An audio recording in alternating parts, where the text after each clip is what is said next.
Was tired, the kind of tired that lived in the bones. 3 months alone in space did that to a person. 3 months of silence, recycled air, and the hum of engines. 3 months of talking to nobody but himself. He guided his old cargo ship into the docking bay of Helix Station. The ship groaned as it settled into place. Had owned this ship for 11 years. It was ugly. It was slow. But it never failed him. That was more than he could say about most things in his life. He stood up from the pilot seat and stretched. His back popped in 3 places. He was 34 years old, but space aged a person faster than time on any planet. He caught his reflection in the dark monitor screen. Short black hair. A face that had forgotten how to smile. Eyes that had seen too much. Grabbed his identification card and walked to the airlock. The doors hissed open, and the noise of Helix Station hit him like a wave. The station was massive. It hung in orbit around a dead moon, a meeting point for dozens of species who wanted to trade without killing each other. Thousands of beings moved through the main concourse. Tall, insect-like creatures clicked their way past, carrying boxes of goods. Scaled diplomats argued in low voices near a fountain. And everywhere, the pale, thin figures of the watched everything with their large silver eyes. They ran this station. They were careful, organized, and cold, had dealt with them before. They followed rules. They did not bend. They did not break. And they did not like humans very much. Did not take it personally. Most species did not like humans very much. Humans were loud. Humans were messy. Humans asked too many questions and ignored too many answers. Understood. Sometimes he did not like humans very much either. He walked through the crowd toward the customs checkpoint. His boots were heavy on the metal floor. Around him, aliens of every shape and color went about their business. Nobody looked at him. He was just another trader, just another human passing through. That was how liked it, invisible, unnoticed, simple. He was 50 steps from the customs gate when it happened. A small voice, high and sharp and desperate. "Papa," did not stop. The word was not for him. He had no children. He had no family. He had nothing but his ship and his cargo and the endless black between the stars. "Papa, Papa." The voice was closer now, running footsteps behind him, small and fast. Then something grabbed his hand. "Look down." A child, a child. She was tiny, barely reaching his waist. Her skin was pale blue, almost transparent. He could see thin veins beneath the surface like rivers on a map. Her eyes were huge and silver, filled with tears. Her small body shook with sobs. She held his hand with both of hers. Her grip was desperate. Her fingers were cold. "Papa," she cried. "Papa, you came back, you came back." His mind went blank. He did not know this child. He had never seen her before. He had never been to space. He did not understand.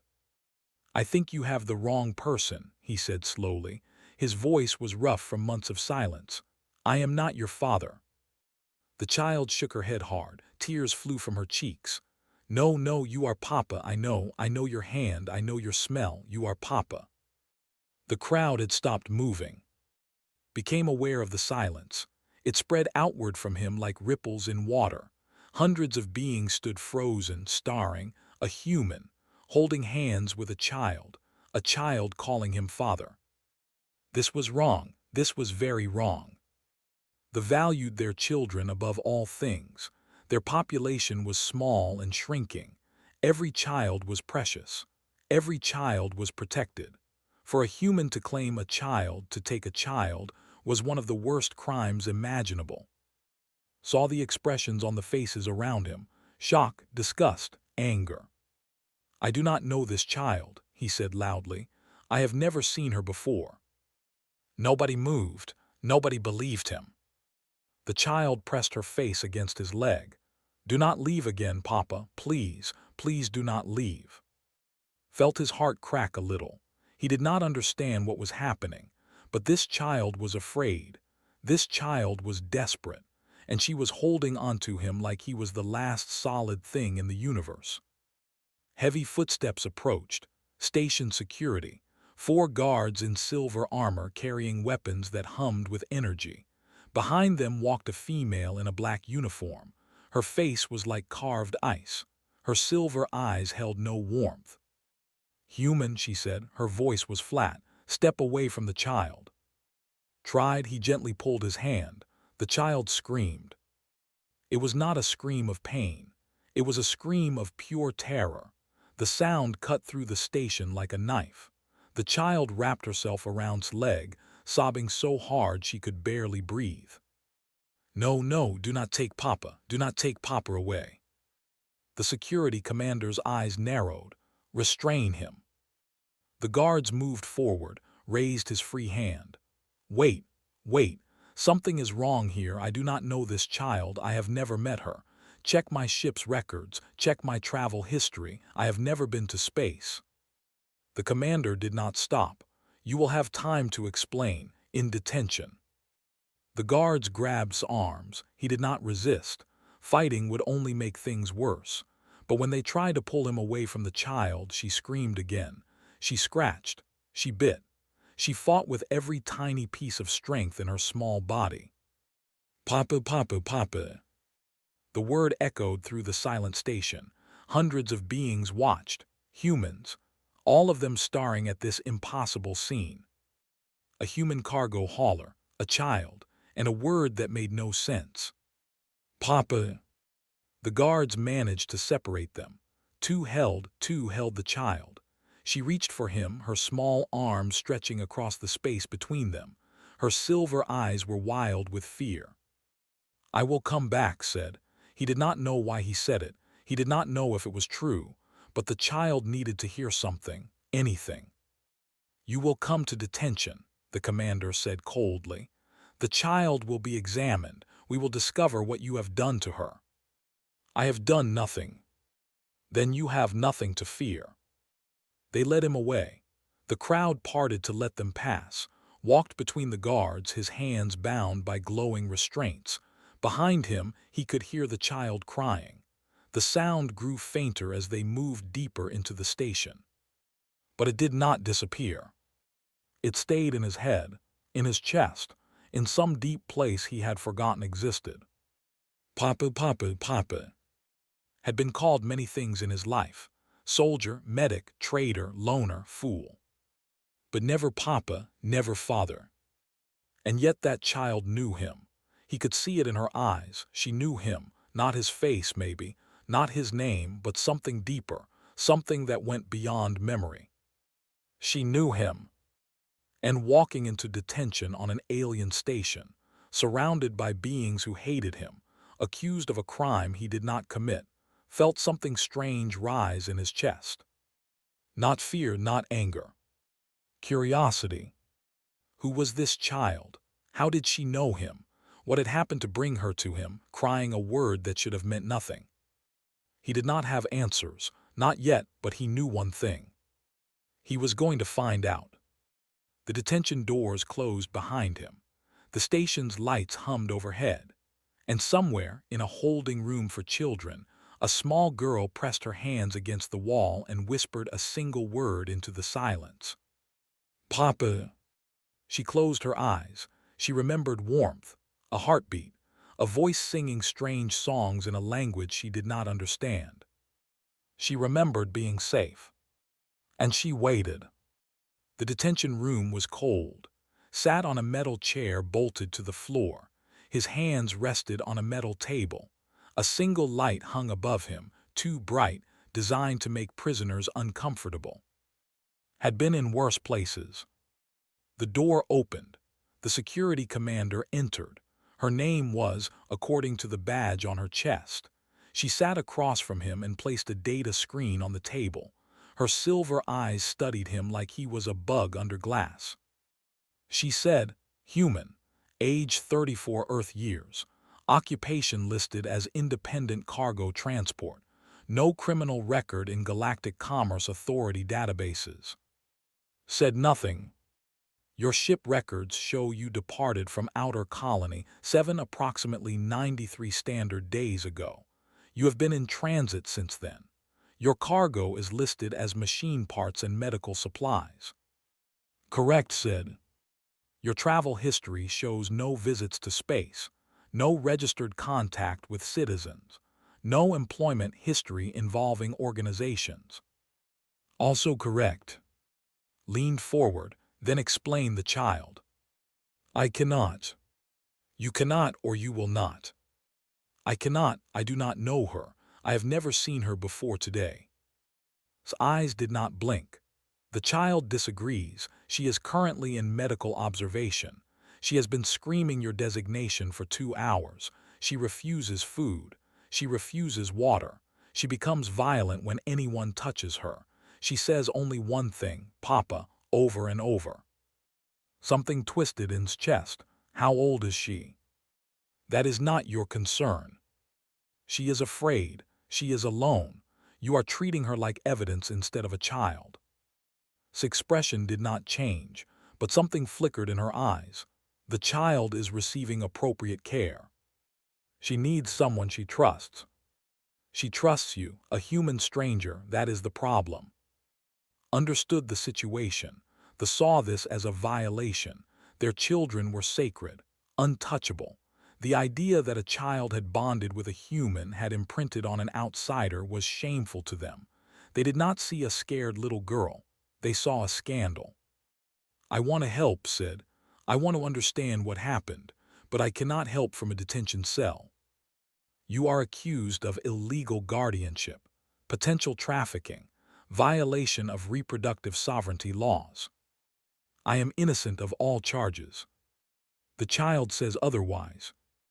The child is 5 years old. She is confused. Something happened to her, something that made her connect to me. If you let me help, maybe we can find out what. She gathered her data screen. You will remain in detention until our investigation is complete. A social worker will evaluate the child. If evidence supports your claims, you will be released. If not, you will face trial under law. She walked to the door. What is her name? Asked. Paused. She did not turn around. Her name is. The door closed. The light hummed overhead. Sat alone in the cold room and thought about a little girl named who called him Papa. The investigation took 3 days. 3 days of questions. 3 days of scans and tests and records checks. 3 days of sitting in a cell while aliens decided his fate. On the 4th day, a new face appeared. She was young, with softer eyes than Commander. She carried a data pad and wore simple clothes instead of a uniform. When she sat across from, she did not look at him like a criminal. My name is, she said. I am a social worker assigned to evaluate. How is she? Paused. She is stable. She has stopped screaming. She eats now, but she does not speak to anyone. She draws pictures, only one thing over and over. What does she draw? Turned her data pad around. The screen showed a child's drawing, simple lines in bright colors, a tall figure with dark hair, a small figure with blue skin. They were holding hands. Felt something break inside him. A wall he had built long ago, a wall that kept him safe from feeling too much. She remembers you, said quietly. Not your face, not your name, but something deep. I do not understand. Set down the data pad. I searched the records. It took time. Bureaucracy is thorough, but I found something. She pulled up a file. 18 months ago, a refugee transport called the Endless Sky. It was carrying 112 passengers fleeing a territorial conflict. The ship suffered engine failure in deep space. Life support systems began to collapse. When still, he remembered. A human cargo vessel received the distress signal. The vessel was registered under the name Iron Promise. The captain made a choice. He could have ignored the signal. He could have continued to his destination. Help was too far away. The refugee ship was dying. There was nothing he could do. His hands trembled on the table. He pressed them flat to hide the shaking. But he did not ignore it. He docked with the refugee ship. He boarded alone. He found 92 passengers already dead. 20 were dying. The survivors were crowded in the last functioning compartment, freezing, starving, losing hope. His voice grew softer. He carried them to his ship, one by one, trip after trip, his own oxygen running low, his own body growing weak. He gave his food to the children. He gave his thermal blankets to the elderly. He stayed awake for 6 days straight, keeping the survivors alive until rescue arrived. She looked at with something new in her eyes. 37 people survived because of him. He refused payment. He refused recognition. He filed no report. He disappeared back into space like a ghost. The survivors never knew his name. They only knew what he looked like, what his voice sounded like, what his hands felt like when he carried them to safety. Could not speak. One of those survivors was an infant, continued, 3 months old. Her parents had died 2 days before rescue. The human captain found her in her dead mother's arms. He wrapped her in his own jacket. He fed her from emergency supplies. He held her against his chest for 6 days so she could hear his heartbeat. Tears were falling now, did not try to stop them. That infant she was too young to remember your face, too young to remember your name, but somewhere in the deepest part of her memory she remembers you, your warmth, your heartbeat, your voice, the way you kept her alive when everything else was death. Reached across the table, she placed her hand on S. You saved her life. You are the closest thing to a father she has ever known, and when she saw you in that spaceport, something in her recognized you, not with her mind, with her soul. S voice was broken. I did not know it was her.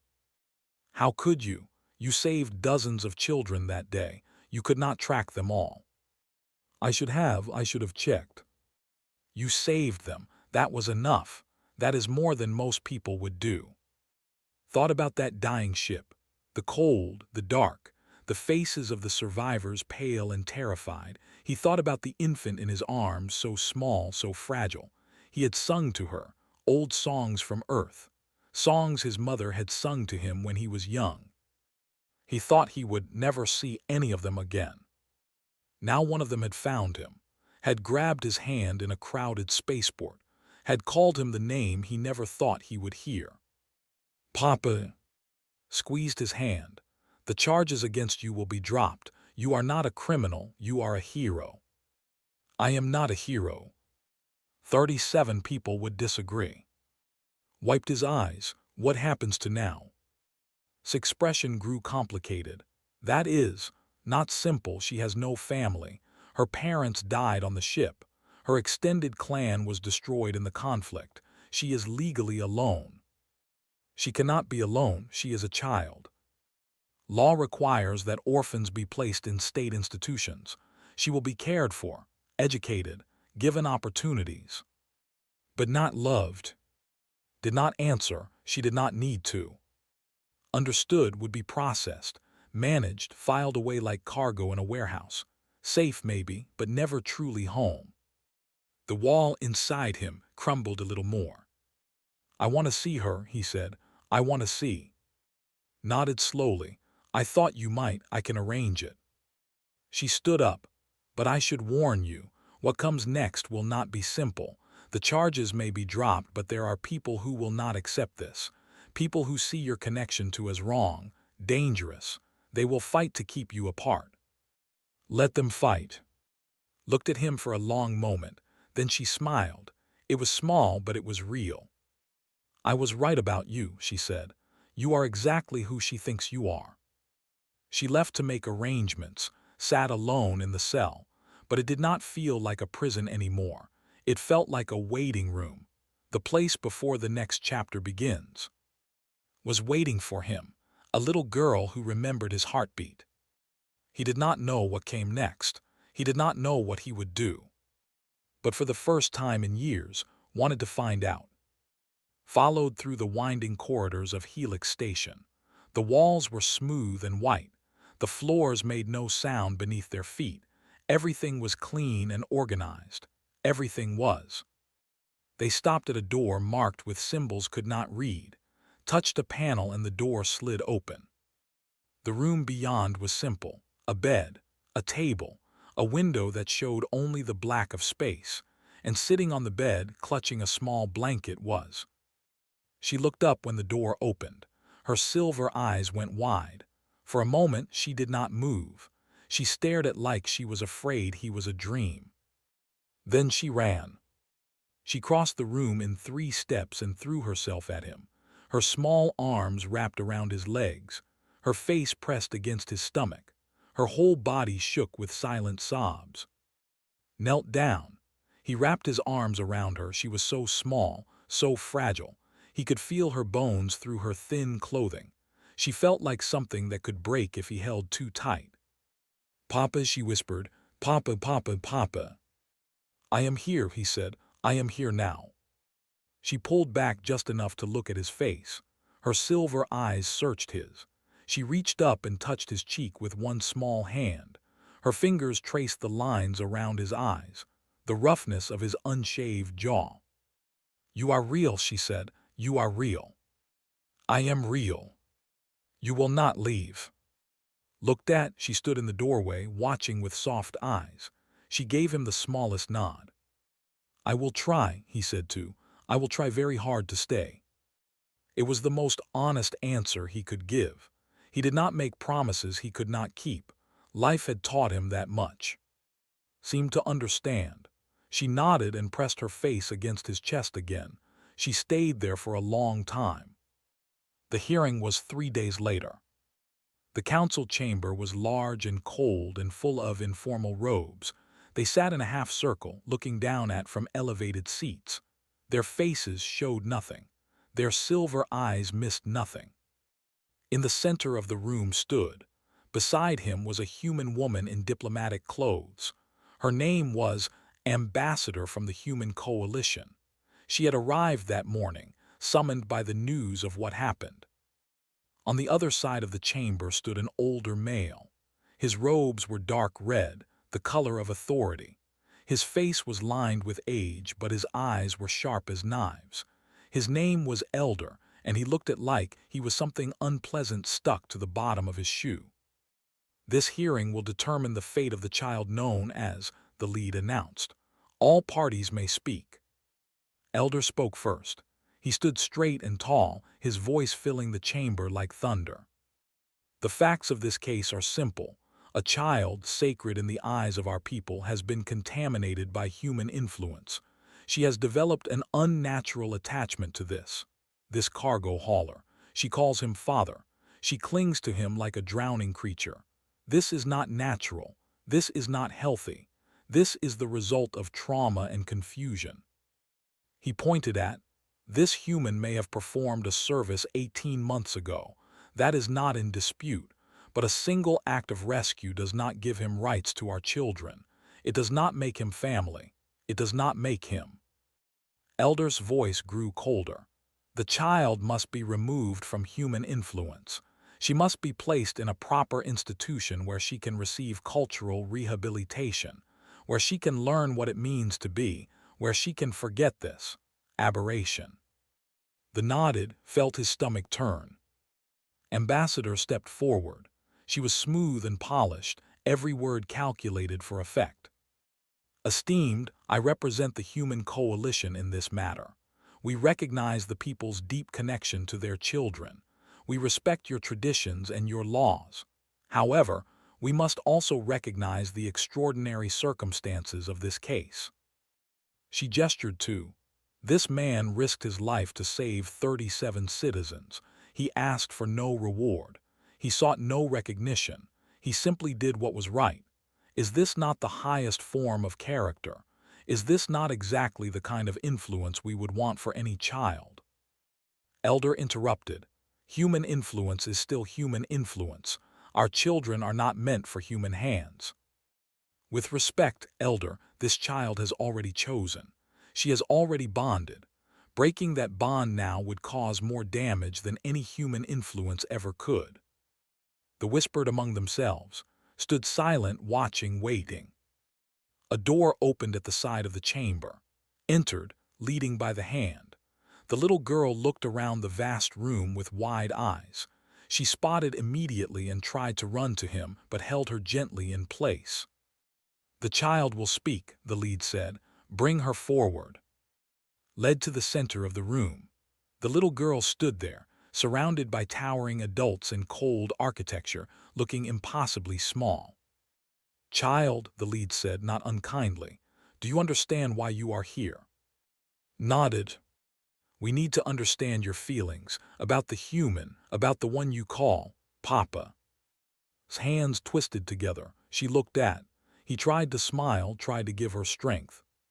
"Tell us," the continued, "why do you call him this name?" Was quiet for a long moment. When she spoke, her voice was barely above a whisper. "I was cold," she said. "Very cold, everything was dark, there were no sounds, everyone was gone." The chamber went very still. Then I felt warm, something warm wrapped around me.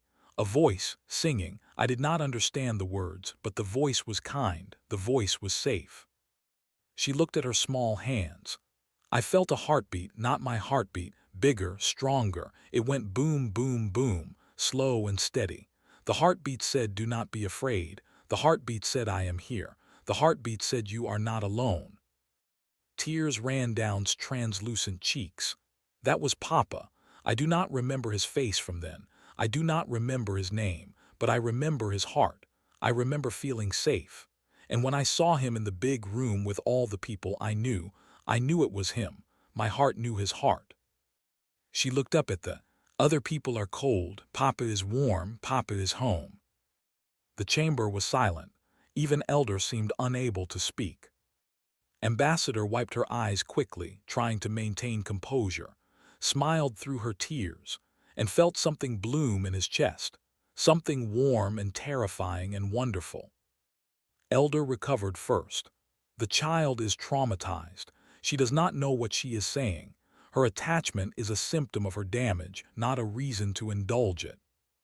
With respect, Elder spoke up. "I have studied this child for days. Her attachment is not damage. It is recognition. It is love. You cannot heal love by removing it. You can only break the person who feels it." "Love," Elder laughed coldly. "A child cannot love a human. It is not possible." "And yet she does." They argued. Ambassador pressed her case. Elder fought back with tradition and law and centuries of pride. The words flew back and forth across the chamber like weapons. Did not hear most of it. He was looking at. She stood alone in the center of the room, ignored by the adults fighting over her fate. She looked so tired, so scared. He wanted to go to her. He wanted to pick her up and carry her away from all of this. But he could not move. He could only watch. Finally, the lead raised her hand. The room fell silent. "This matter requires further deliberation. The child will remain in protective custody. The human will be confined to the station pending our decision.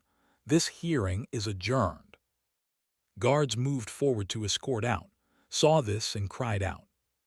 "Papa, Papa, where are you going?" "I have to go for a little while," he called to her.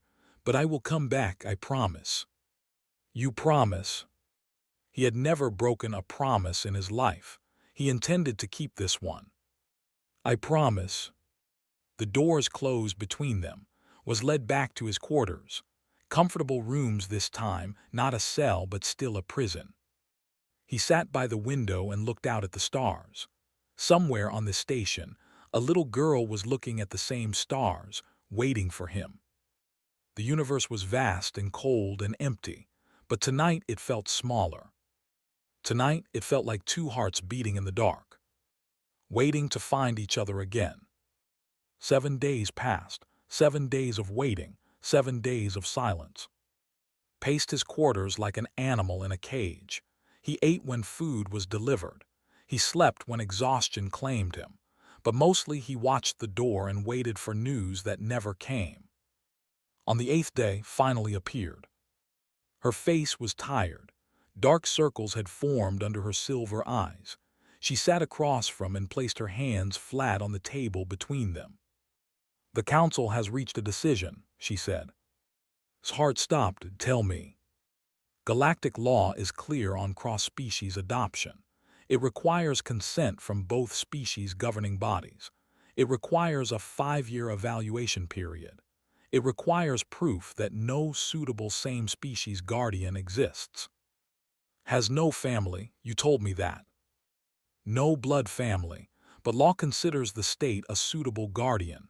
Elder has argued that the government can provide everything needs: education, health care, cultural instruction. Everything except love. Was silent. What is the decision? Took a deep breath. Will be placed in a state institution. She will receive full support and services. You will be permitted to send recorded messages twice per standard year. These messages will be monitored for inappropriate cultural influence. Felt the words like blows to the chest. Twice per year, monitored messages. That is Elder's compromise. He considers it generous. Generous? Laughed, but there was no humor in it. I saved her life. I held her in my arms for 6 days, and his generous offer is 2 monitored videos per year. I argued for more. So did Ambassador, but Elder has significant support among the conservative. They cease attachment to you as a threat to identity. They want to correct it. Stood up, he walked to the window. Stars glittered in the endless black. What happens if I refuse? You cannot refuse. It is not your decision to make. What happens if I take her anyway? His eyes widened. That would be kidnapping. You would be hunted across the galaxy. You would spend the rest of your life running. And eventually you would be caught. You would be executed and would be taken anyway. So there is no option. I just let them have her. His voice was soft. I know this is unfair. I know it is cruel. But the law is the law. Sometimes we must accept things we cannot change. Turned from the window. When I found her on that dying ship, she was in her mother's arms. Her mother was already dead, had been dead for 2 days, but she was still holding her baby, still protecting her even after death. His voice broke. That is what parents do. They protect their children, no matter what, no matter the cost. You are not her parent, not legally. Law is not the same as truth. Had no answer for that.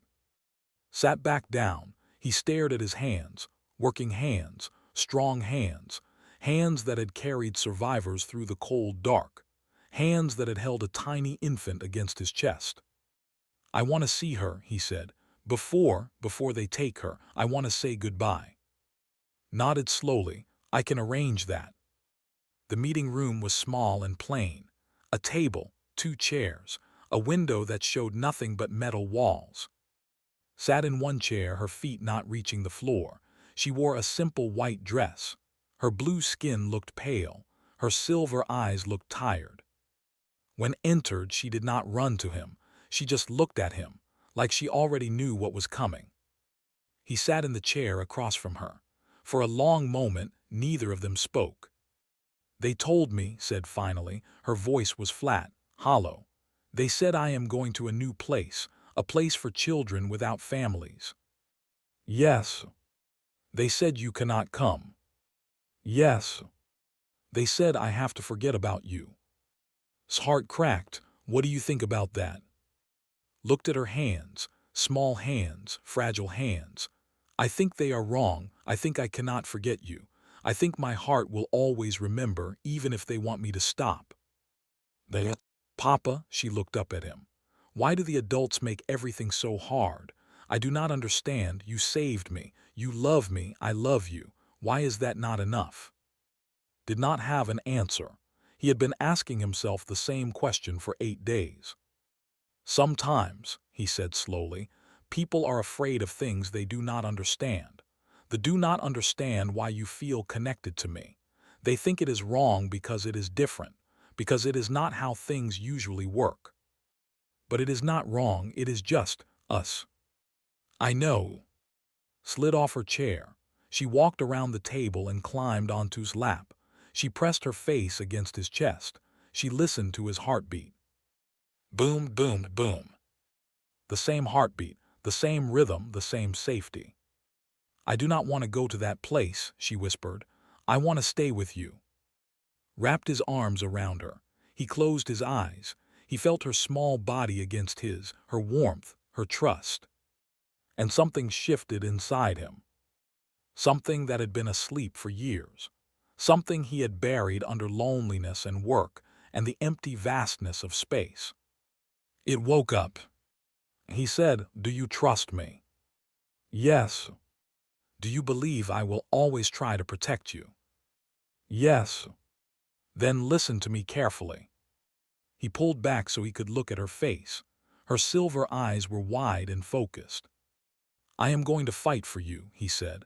"I am going to do everything I can to keep us together. It might not work. The people in charge are powerful and they have made their decision.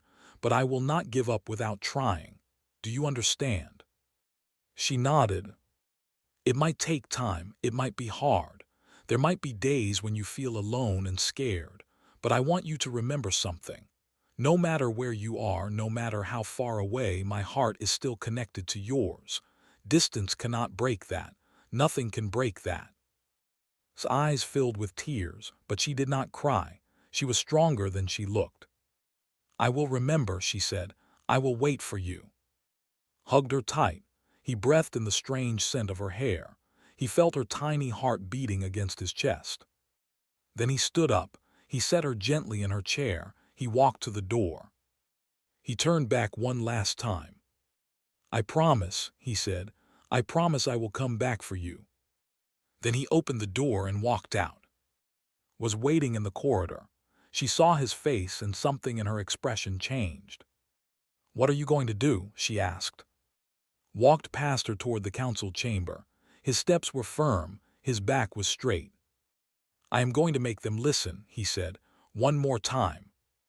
They have already decided. Then they will have to decide again." Hurried to keep up. "You cannot just demand another hearing. There are procedures, protocols." "I am not going to demand anything." He stopped at the doors to the chamber. "I am going to ask a question, a simple question, and I am going to make sure everyone hears the answer." He pushed open the doors. They were still gathered, reviewing documents, discussing other matters. They looked up in surprise as walked in uninvited. Elder rose from his seat. "What is the meaning of this? You have no right to enter these chambers." "I have a question," said. His voice was calm, steady. "One question for the council, then I will leave." The lead raised her hand to silence Elder. "Speak your question, human."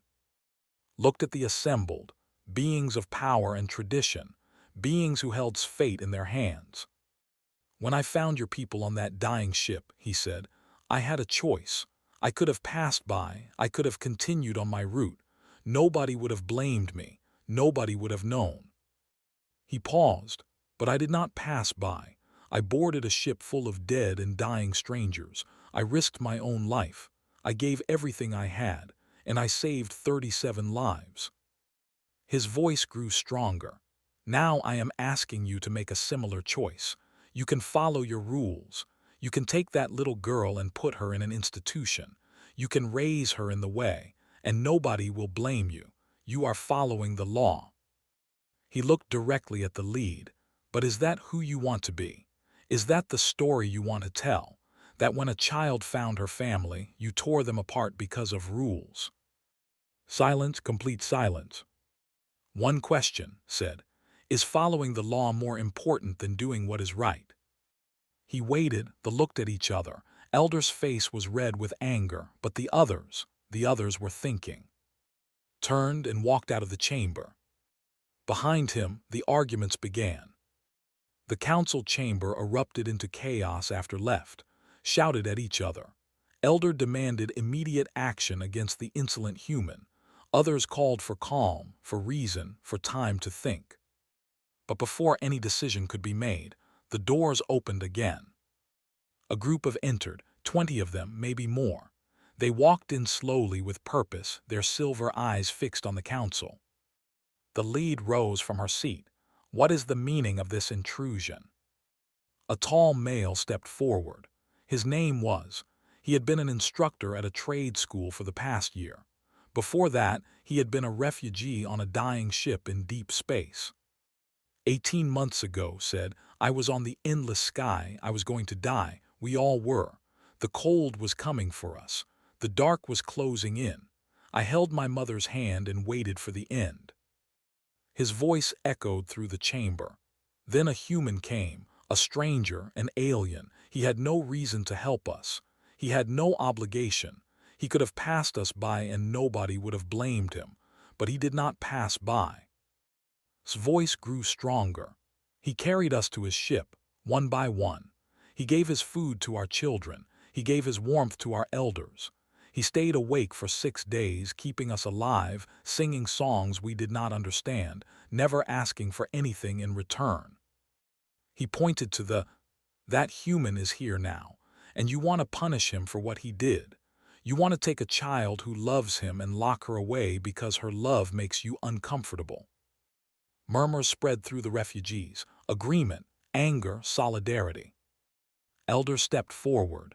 You are interrupting official proceedings. You have no authority here. We have the authority of survival, said. We are alive because of that human. Our children are alive because of him. And now you want to tell one of those children that she cannot be with the person who saved her. He shook his head. Where is our pride in that? Where is our honor? An older female stepped forward. She was thin and frail, leaning on a younger relative for support. He wrapped me in his own blanket when I was freezing. He went without so I could have warmth. A stranger, an alien. He showed more kindness in 6 days than many of my own people have shown in 60 years. Another survivor spoke, then another, story after story, acts of kindness, moments of sacrifice, a picture of a human who gave everything he had for people he had never met. The listened, even Elder was silent. Finally stepped forward. She carried a data pad with official seals. There is a provision in galactic law, she said. Article 17 of the Emergency Guardianship Protocols. It allows for expedited adoption proceedings in cases of extraordinary circumstances. She handed the data pad to Ambassador, who had been watching from the side. The ambassador reviewed it quickly, then nodded. The provision is valid, she said. It requires approval from both species representatives. I can provide human authorization immediately. The lead took the data pad. She read it carefully. Her expression gave nothing away. This provision has never been used for cross-species adoption, she said. That does not mean it cannot be used, replied. The law allows for it. The circumstances justify it. Elder found his voice. This is manipulation. This is politics. You are using legal tricks to undermine our traditions. I am using the law to protect a child, said calmly. Is that not what the law is for? The chamber fell silent again. The lead looked at her fellow council members. Some nodded. Some shook their heads. Opinion was divided. Then a small voice spoke. May I say something? Everyone turned, stood in the doorway. She must have slipped away from her handlers. She walked into the chamber with her small steps, her silver eyes fixed on the child, the lead said gently. You should not be here. I know, but I have something to say. She walked to the center of the room, so small among the towering adults, so brave. I do not understand all the words you use, she said. Law, protocol, tradition. These are adult words, complicated words. I am just a child. I understand simple things. She looked around the room. I understand warm and cold. I understand scared and safe. I understand alone and loved. Her voice trembled but did not break. When I was a baby, everyone I knew died. Everyone except me. I should have died too, but I did not because someone held me. Someone kept me warm. Someone made me feel safe. She pointed at who had entered behind her. That is my papa, not because of blood, not because of rules, because his heart saved my heart, because when everything was dark and cold, he was the light. Tears ran down her cheeks, but she kept speaking. You can take me away from him. You can put me in a place for children without families. You can teach me to be a proper, but you cannot make me forget. You cannot make me stop loving him. You can only make me sad." She wiped her eyes. "Is that what you want, to make a child sad, because that is what your rules will do?" Complete silence. The lead looked at for a long moment. Then she looked then at the survivors standing together, then at Elder, whose face had gone pale. She stood. "I call for a vote," she said. "All in favor of invoking Article 17 and granting provisional guardianship to the human, raise your hand." Hands rose 1, 3, 5, 7. A majority.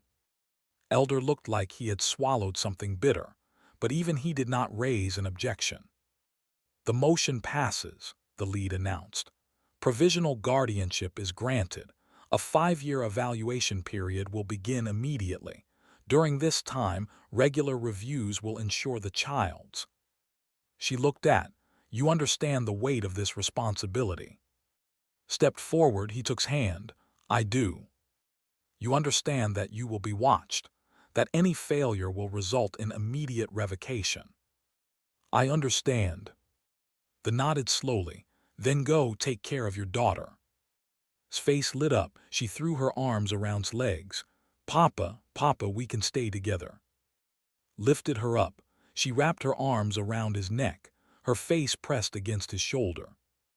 "We can stay together," he confirmed. His voice was thick with emotion. "We can go home." As they walked toward the door, a young diplomat approached. "Why did you help them?" he asked quietly. "The human, the child, why did you fight so hard?" Watched Carrie toward the docking bay. The little girl's arms were still tight around his neck. She was whispering something into his ear. He was smiling. "Because the galaxy has enough laws," said. "What it needs is more fathers." His cargo ship was not designed for a child. The corridors were too narrow, the edges were too sharp, the sleeping quarters were too small. It did not matter. As the ship undocked from Helix Station, pressed her face against the window. She watched the station grow smaller and smaller until it was just a dot among the stars. "Where are we going, Papa?" she asked.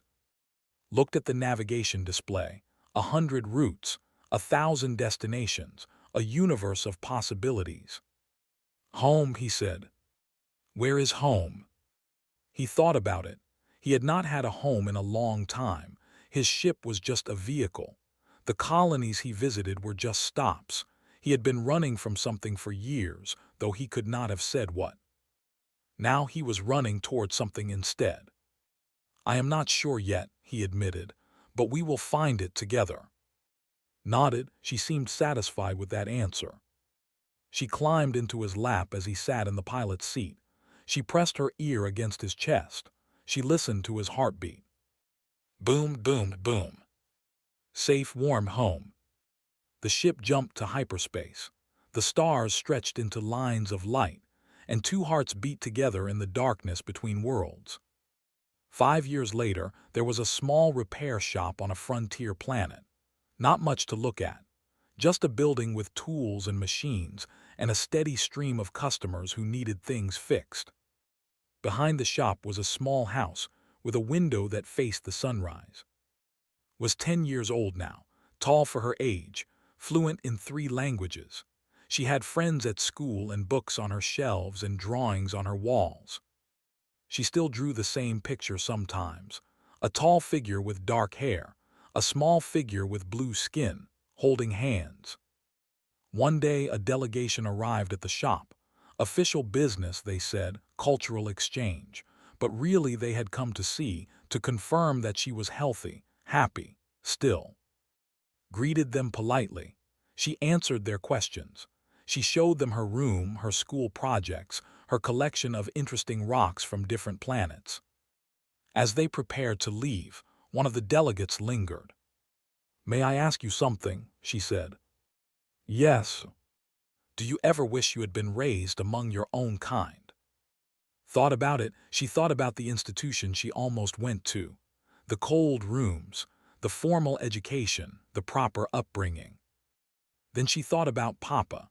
The bedtime stories, the terrible cooking, the way he always let her win at games pretending she was just too clever for him, the hugs after bad dreams, the patience after mistakes, the love, always the love. My own kind, she said finally, is whoever shows up when things are hard. The delegate did not respond. Perhaps she did not understand. Perhaps she understood too well.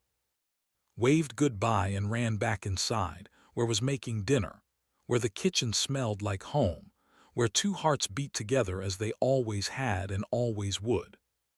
Papa. Not a word for blood or tradition or law. A word for showing up. A word for staying. A word for love. The end.